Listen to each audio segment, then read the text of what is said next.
Hello, स्वागत आहे आपलं आजच्या नवीन ब्लॉगमध्ये। आज आपण करणार आहोत शेवयांची खीर। सो चला बघा आपली रेसिपी। चला तर मग आपण बनवूयात खीर। खीरीसाठी आपण घेतली आहे शेवया, साजूक तूप, आपण काजू बदाम कट करून घेतलेले आहे। ते सर्वात पहिल्यांदा आपण तुपामध्ये फ्राय करून घेणार आहोत। हलकेशी रोस्ट झाल्यानंतर त्याच्यामध्ये आपण शेवया घालून घेणार आहोत। ते आपण थोड्याशा ब्राऊन कलरवर आपण भाजून घेणार आहोत। शेवया आपल्या ब्राऊन झाल्यात, आपण आता दूध घालणार आहोत। त्याला उकळी काढून घ्यायची आहे।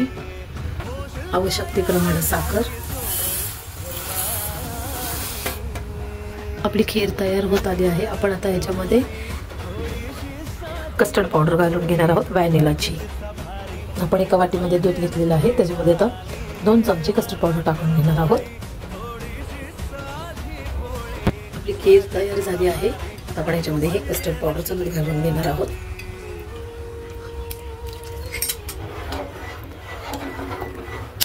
विलायची पावडर।